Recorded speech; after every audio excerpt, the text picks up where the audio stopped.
फुलवारी part 4 बोलने वाली गुफा। इसमें लिखा हुआ है, सुंदरबन में एक खूंखार शेर रहता था।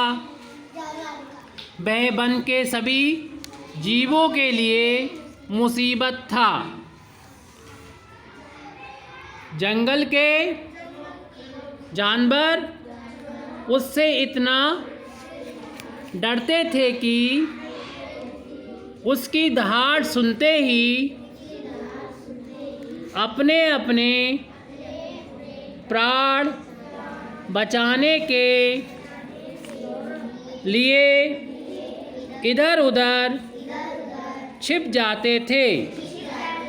कभी कभी तो उस शेर को इसी कारण से भूखा भी रहना पड़ता था, क्योंकि जब वो दहाड़ता था तो क्या होता था, सारे जानवर छुप जाते थे तो वो जानवरों को खा नहीं पाता था। और जब खा नहीं पाएगा तो शेर तो क्या खाता है, जानवरों का मांस खाता है, गोश्त खाता है। तो इसलिए वो, और घास तो खाता नहीं वो, इसलिए वो भूखा रह जाता था। आगे बढ़ेंगे, अगला पैराग्राफ शुरू हो जाता है। एक बार शेर को कई दिनों तक कोई शिकार हाथ ना लगा। वह शिकार की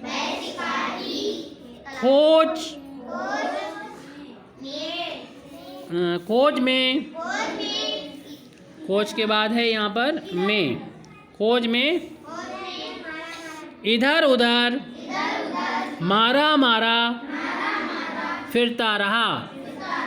बहुत परिश्रम का मतलब होता मेहनत, बहुत मेहनत के बाद भी उसे शिकार के लिए कोई जानवर न दिखाई दिया।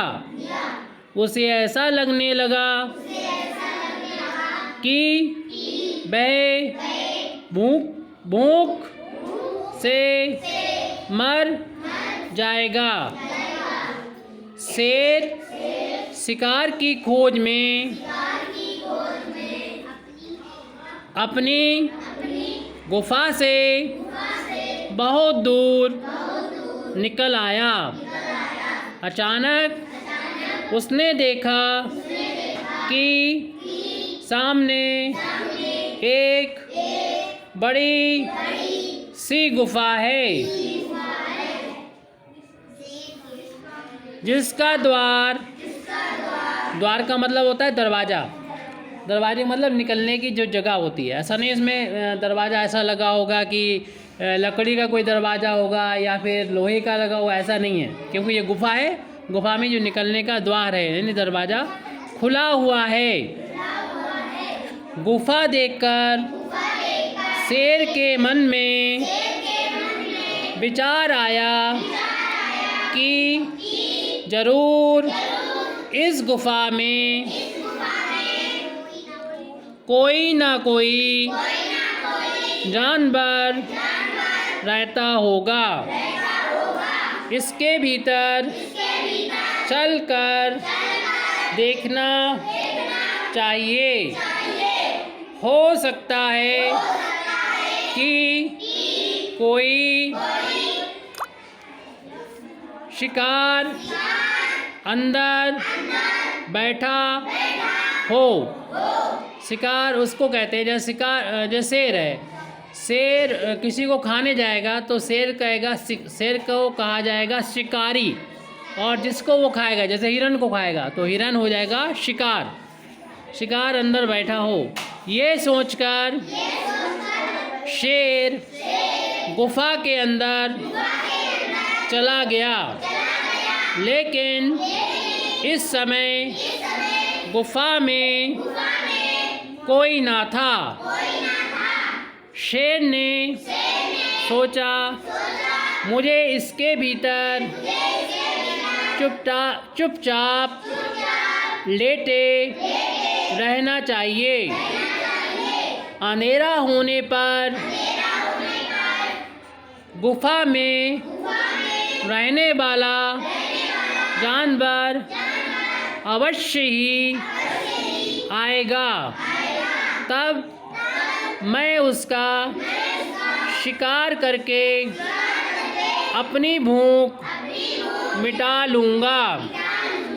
अब आप पेज पलट लीजिए, क्योंकि ये जंगल के बारे में देख रखा है, शेर दे रखा है और सामने गुफा बनी हुई है और गुफा का मुंह खुला था। इसके अंदर शेर चला गया, देखा इसके अंदर कोई भी जानवर नहीं है, तो उसने कहा यहीं बैठ के इंतज़ार करें, जब कोई जानवर आ जाएगा, अंधेरा हो जाएगा, जानवर आ जाएगी इसमें, तब उसका शिकार कर लेंगे। तो आगे पढ़ते हैं हम लोग।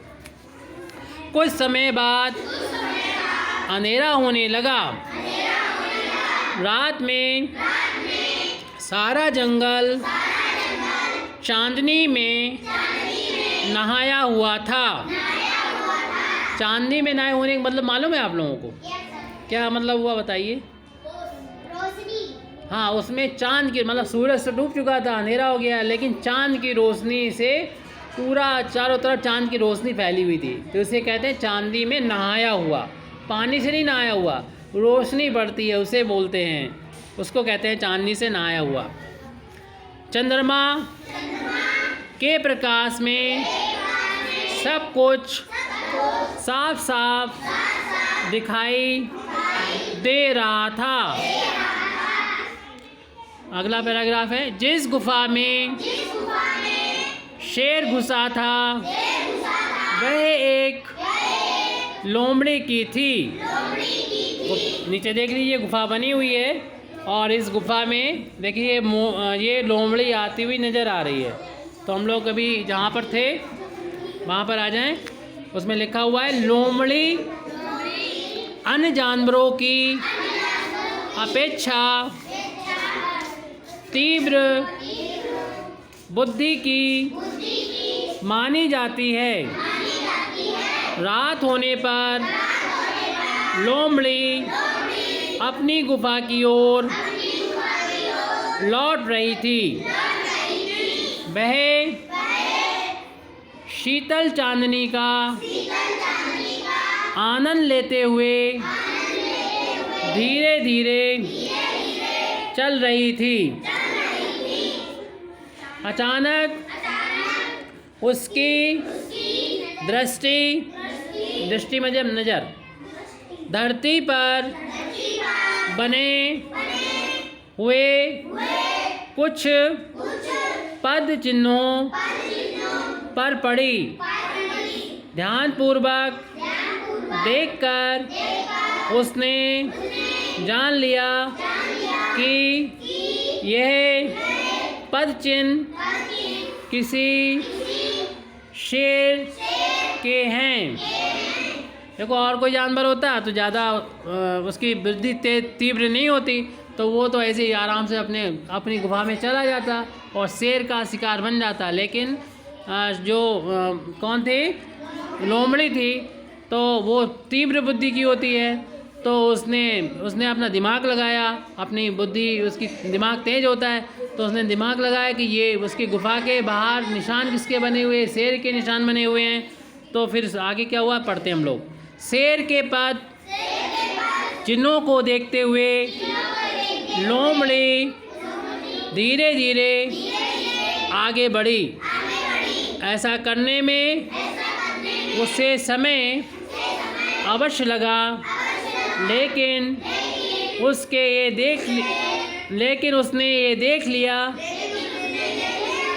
कि शेर के पैरों के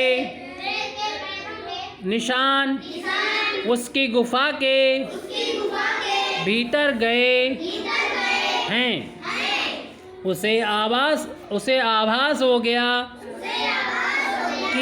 कि उसकी गुफा में शेर बैठा है, क्योंकि गुफा में शेर के पंजों के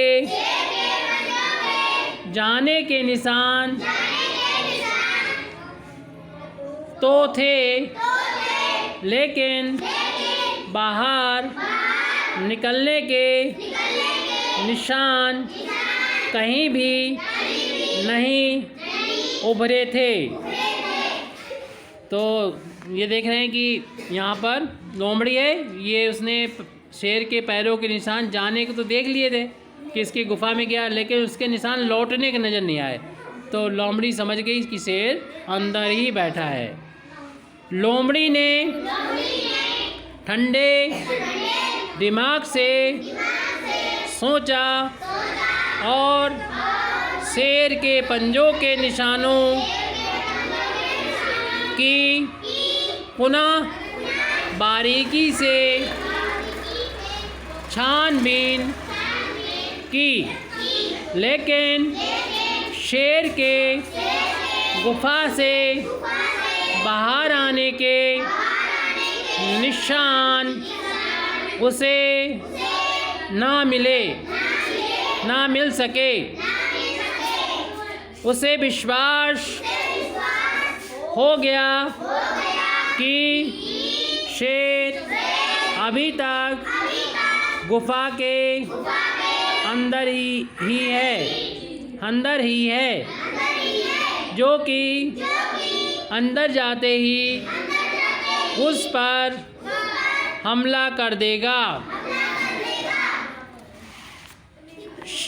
अगला पैराग्राफ, शेर अंदर है या नहीं, इसको पक्के तौर पर जानने के लिए लोमड़ी ने एक योजना बनाई।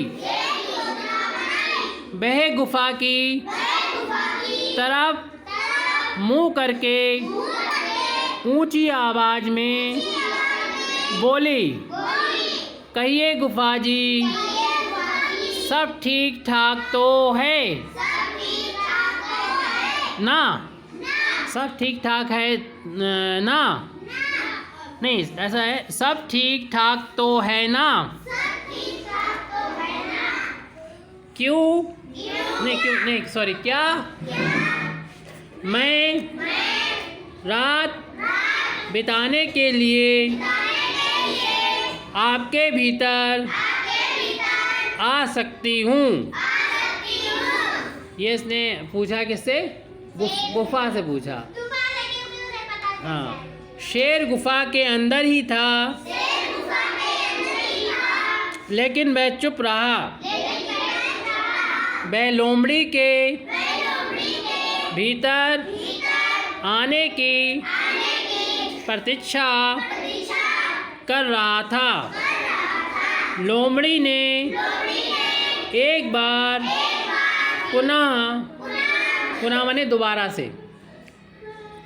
दोबारा से प्रश्न को दोहराया, गुफा, ओ मेरी प्यारी गुफा, आज आप चुप क्यों हो? मुझे बताती क्यों नहीं कि मैं भीतर आऊं या कि ना आऊं?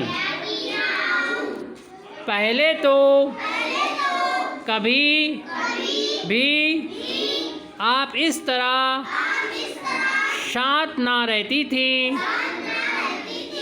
एक बार के पूछने में ही आप उत्तर देती थी। आज आपको क्या हो गया है? जब तक आप मुझे अंदर आने के लिए ना कहोगी, तब तक मैं भीतर नहीं आऊँगी। लोमड़ी की बातों को सुनकर शेर असमंजस में पड़ गया। मैं यह नहीं सोच पा रहा था कि अब क्या करे। वह चुपचाप अंदर ही बैठा रहा। लोमड़ी ने दोबारा गुफा से दूसरे तरीके से बात करने की सोची। इस बार उसने कहा,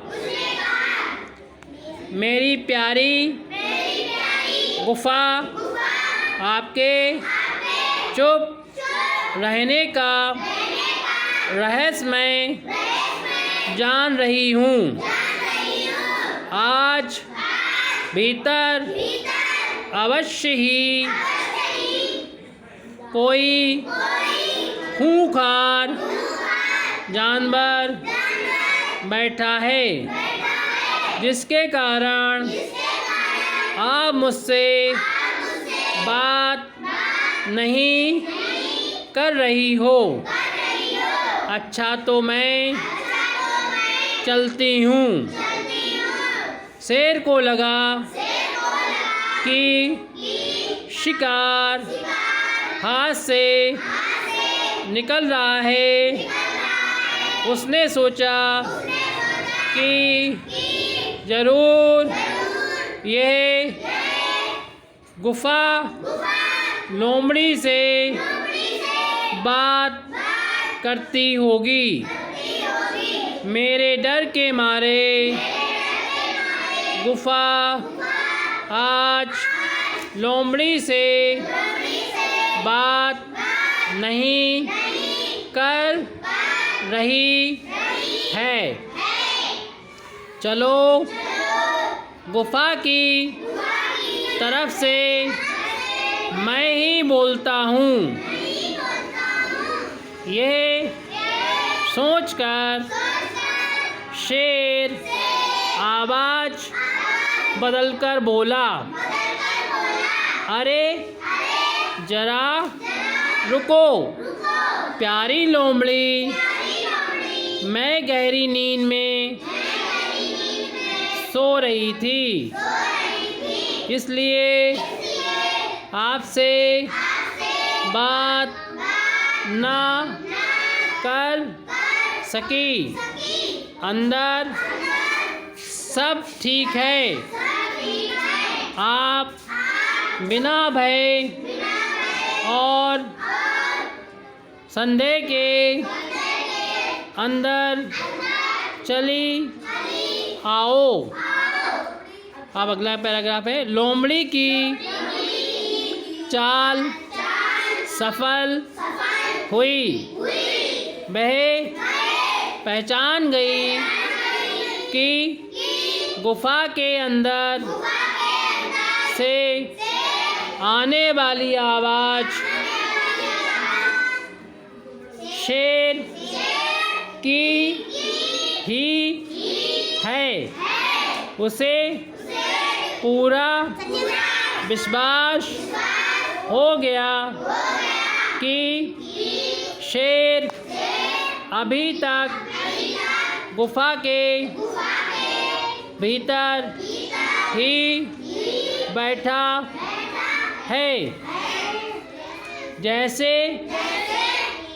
एक शेर कभी घास नहीं खाता, उसी तरह गुफा कभी बोल नहीं सकती। हुजूर, आप आराम से रात भर मेरी गुफा में रहें। शुभ रात्रि। ये कहकर लोमड़ी अपने प्राण बचाने के लिए सिर पर पाँव रखकर वहाँ से भाग निकली। यहाँ पर सिर पर पाँव रखकर का मतलब ये है बहुत तेज़ी से भागना। इसका मतलब नहीं सिर पे पैर रखे। सिर पे कोई पैर रख पाएगा? और सिर पे पैर रखेगा तो भाग नहीं पाएगा। हाँ, तो सिर पे पैर रख के मतलब इतनी तेज़ी से भागना कि पैर उठ ऐसे एकदम से उठते उठते नजर आ रहे हैं।